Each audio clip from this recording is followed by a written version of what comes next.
तो sequences series की class में हमने जीपी के बारे में पढ़ रहे हैं, नहीं पढ़ रहे हैं?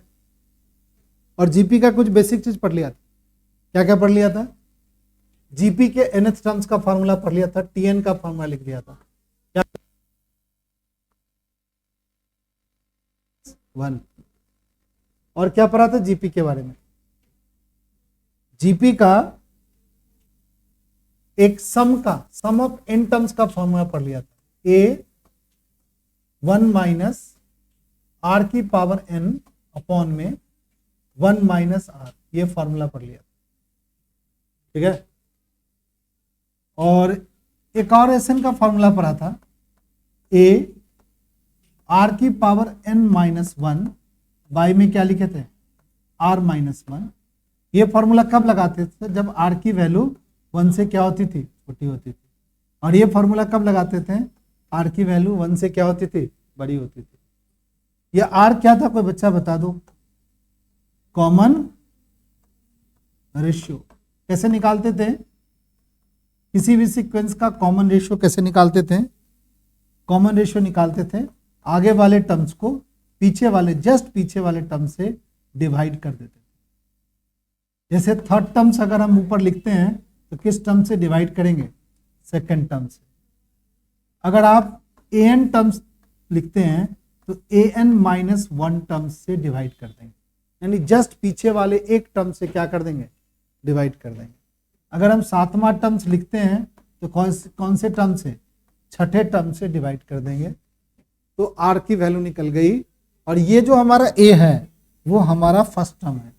यहाँ जो ए लिखा हुआ है ये हमारा क्या है? First term. और हमें याद है कि कुछ सवाल तो हम लोगों ने बना लिया था। सवाल नंबर 10 तक हम लोगों ने बना लिया। ठीक है। अब 10 के आगे हम लोग कुछ सवाल लेंगे और बनाने की कोशिश करेंगे। ठीक है। चलो 10वां से आगे सवाल देखते हैं। चलिए से आगे सवालों को हम लोग पढ़ने की कोशिश करते हैं। 10th सवाल कहाँ है हमारे पास? 11th का मैथ निकाल लिया जाए। एनसीईआरटी बुक चैप्टर नंबर 8 है ना ये। सीक्वेंस सीरीज की क्लास में 8.7.2 एक्सरसाइज हम बनाएंगे। उसके 10 क्वेश्चंस तो बना लिए, कुछ क्वेश्चंस और भी बनाएंगे। जैसे एक सवाल ले लेते हैं यहाँ से। 10 के बाद 11 है। चलो 11वां सवाल ले लेते। इस 11वां सवाल को का साइन दिया हुआ है, कह रहा है इवेलुएट कर। ठीक है। समेशन का साइन है और साथ में हमें क्या कह रहा है भाई कि इवेलुएट कीजिए। कैसे करेंगे इवेलुएट भाई? तो सबसे पहले इस समेशन के साइन को एक्सपेंड करेंगे। कैसे लिखेंगे? यहाँ इक्वल का साइन लगा देंगे। 2 प्लस, और देखो यहाँ के की वैल्यू 1 से स्टार्ट है तो 3 की पावर यहाँ 1 लिख देंगे। ये पहला टर्म्स हो जाएगा। फिर समेशन के कारण प्लस का साइन लगाएंगे। फिर लिखेंगे 2 प्लस 3 की पावर, के की जगह 2 लगाएंगे। फिर प्लस का साइन लगाएंगे। 2 प्लस 3 की पावर क्या लगा देंगे? 3। और इस तरीके से ये सीक्वेंस आगे की ओर जाएगा। कहाँ तक जाएगा? 2 प्लस 3 की पावर कितना? 11। कहाँ तक जाएगा? ठीक है। 2 प्लस 3 की पावर 11। अब यहाँ के थोड़ा सा, अब 2 कितनी बार आया है? कोई बच्चा बता देगा? यहाँ पर 2 कितनी बार आ रहा है? यहाँ 2 कितनी बार आया है? 11 बार आया है। 2 2 2 2 कितनी बार आएगा? 11 बार आएगा। तो 2 को 11 से मल्टीप्लाई कर दो। 2 को क्या कर दो? 11 से मल्टीप्लाई कर दो। प्लस लिख लो यहाँ पर, यहाँ लिखो 3, फिर क्या लिखो? 3 का स्क्वायर लिखो, डॉट डॉट डॉट, यहाँ क्या लगाओ? 3 की पावर 11 लगाओ। ब्रैकेट को क्या कर दो? बंद कर। ध्यान से देखोगे ये हमारा जीपी सीक्वेंस है, नहीं है? 3 का स्क्वायर आगे लिखेंगे तो क्या लिखेंगे बताओ? 3 का क्यूब, यहाँ प्लस लगा के डॉट डॉट डॉट लगाते हो तो ये सीक्वेंस जीपी सीक्वेंस है। सॉल्व का सम लगाना है। यहाँ पर 22 लिखेंगे, क्या लगाएंगे? 22 लगाएंगे, प्लस इस जीपी सीक्वेंस में फर्स्ट टर्म क्या दिख रहा है, 3 दिख रहा है, कॉमन रेशियो भी 3 दिख रहा है, तो 3 की पावर 11 लगा देंगे, माइनस में 1 लगाएंगे, इसके बाई में क्या लगाएंगे, कॉमन रेशियो है 3, माइनस में क्या लगा लो 1। अब सॉल्व करेंगे, 22 प्लस में 3 बाई क्या हो गया 2, 3 की पावर क्या हो गया 11, माइनस का क्या हो जाएगा 1। 3 की पावर 11 एक बहुत बड़ा नंबर है, छोड़ देंगे, ठीक है। 3 की पावर 11 को हम सॉल्व करने की कोशिश नहीं करेंगे, आंसर को ऐसे ही छोड़ दो। देखो तो आंसर यही है, मानसू बनाओ, बना क्यों नहीं रहा, बना दिया।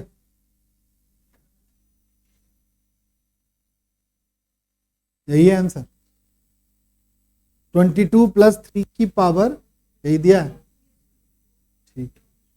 इस तरीके से इवेलुएट क्या किया, मैं सीक्वेंस को हमने एक्सपेंड किया, समेशन के कॉन्सेप्ट को हटाया, क्या लगाया 2 लिखा, 3 की पावर 1 लिखा, 2 लिखा 3 की पावर 2 लगाया, 2 लिखा 3 की पावर 3 लगाया, प्लस साइन लगा करके 2 प्लस 3 की पावर क्या लगा दिया 11, क्योंकि k की वैल्यू 1 से लेके कहां तक जाना है, हमें 11 तक जाना है।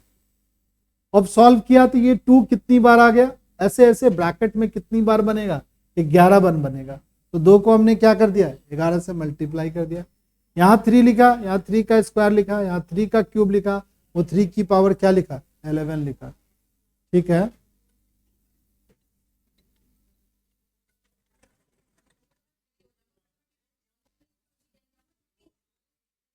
इसका कॉल पता नहीं बार बार आ रहा है,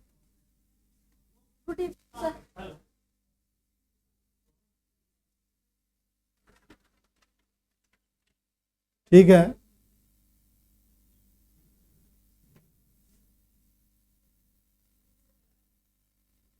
तो यहां जीपी सीक्वेंस में 11 टर्म्स के सम का फॉर्मूला हमने लगा दिया। फर्स्ट टर्म क्या बना, कोई बच्चा बताएगा, यहां फर्स्ट टर्म क्या बना 3 बना, और कॉमन रेशियो क्या बना 3 बना।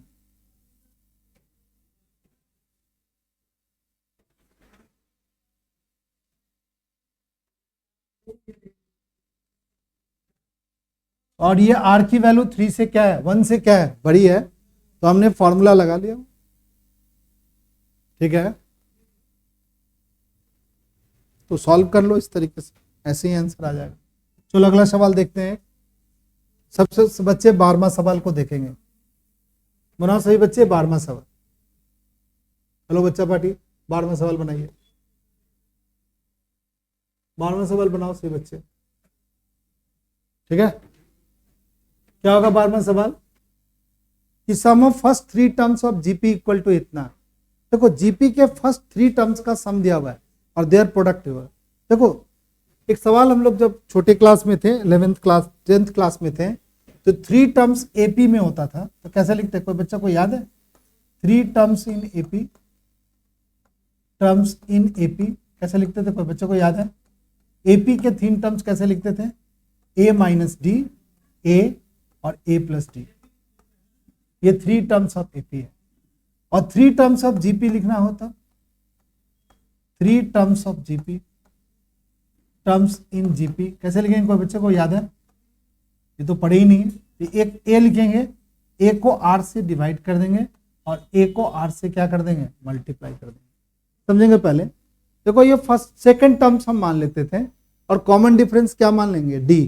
तो एपी के सीक्वेंस में क्या होता है, जो ये वाला टर्म्स होगा इससे डी कम होगा इसके पीछे वाला टर्म्स, और इससे डी ज्यादा होगा किससे आगे वाला टर्म। जैसे मान लो यहाँ 4 है और कॉमन डिफरेंस 2 है, तो ये वाला क्या लिखेंगे 2, और ये क्या लिखेंगे बताओ 6 लिखेंगे, तभी तो ये एपी में होगा।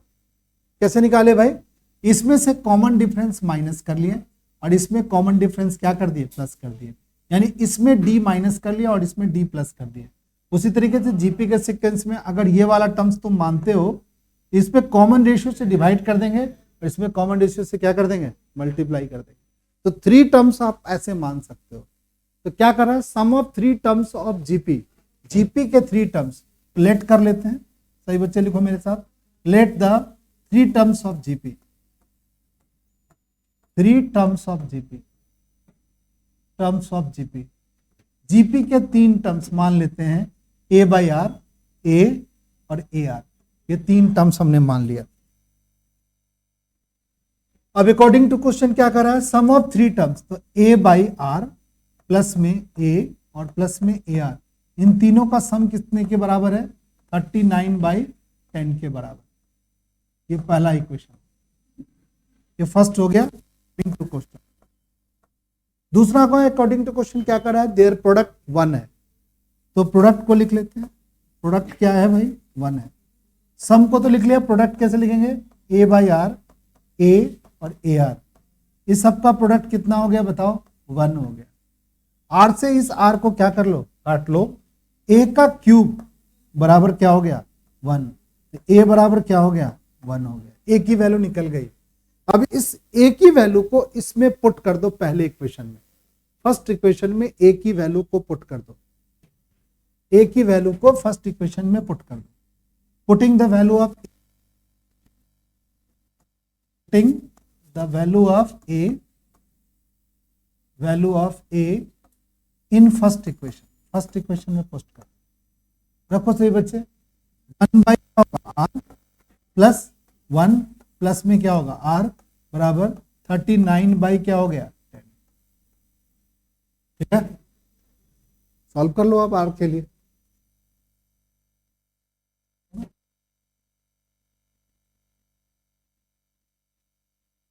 बराबर 39 क्या होगा, 10।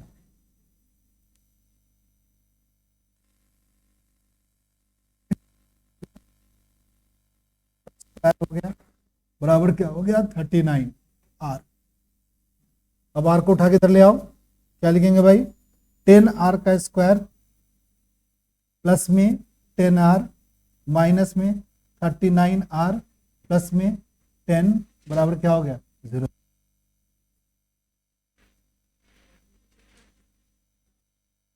कर लो फिर से, 8 स्क्वायर हो गया, 10 आर में से 39,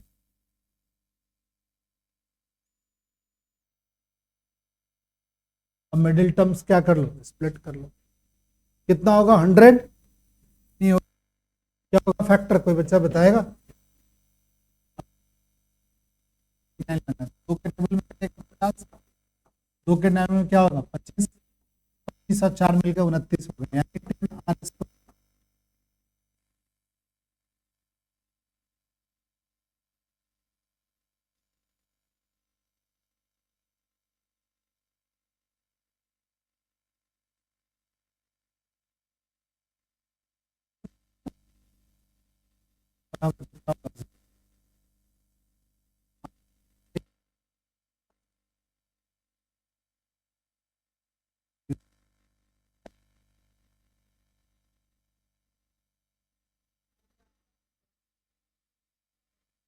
फर्स्ट टर्म और क्या निकल गया बताओ, कॉमन रेशियो निकल गया। अब सीक्वेंस के 3 टर्म्स आप निकाल सकते हो, तो 3 टर्म्स ऑफ सीक्वेंस क्या होगा भाई, 3 terms of sequence, 3 terms of sequence, GP sequence, A by R, A R. एक बार ए की वैल्यू क्या रखेगा बताओ, 1, और आर की वैल्यू क्या लिखेगा, 5/2। तो यहां पर क्या बनेगा, ये ए की जगह 1 रखेगा और आर की जगह 5/2 बनेगा, तो 2/5 बनेगा। ये यहां बनेगा 5/2, सॉरी 5/2 नहीं बनेगा, ये बनेगा 1, ए की जगह 1 रखना है ना, और आर की जगह क्या लिख देगा, 5/2। अगली बार अगर ए की जगह हम 1 पुट करते हैं और की जगह हम 2/5 पुट करते हैं, तो क्या होगा भाई, ए बाई आर क्या होगा भाई, ए बाई आर क्या होगा, ए बाई आर क्या होगा, 5/2 हो जाएगा, 1 हो जाएगा और 2/5। ये 3 नंबर हैं, जीपी में भी हैं, और उस कंडीशन को क्या करें, सेटिस्फाई कर। देखो ना, यहां पर ए की वैल्यू 1 रख दिया, आर की वैल्यू क्या लिख दिया, 5/2। तो 5/2 अगर ए बाई में 5/2 लिखेंगे तो 2/5 बन जाएगा। यहां पर ए की वैल्यू 1 लिख दिया और ए की वैल्यू 1 लिख के आर की जगह क्या लिख दिया, 5/2 बन जाएगा, क्योंकि 1 से मल्टीप्लाई हुआ तो 5/2 ही बनेगा। यहाँ पर देखो ए की वैल्यू क्या रखा भाई, 1 रखा, और आर की जगह पर क्या लिखेंगे 5/2, 2/5, तो ये 5/2 बन जाएगा, ये 1 बन जाएगा, ये 2/5 बन जाएगा। 3 टर्म्स जीपी का ये बन गया। इस तरीके से सवालों को क्या कर सकते हैं, बना सकते हैं जीपी सीक्वेंस के। बना जाइए सही बच्चे, ये क्वेश्चन इंपॉर्टेंट भी है, एग्जाम वगैरह में क्या होते हैं आ जाएंगे। उसके बाद एक सवाल और बना लिया से बच्चा,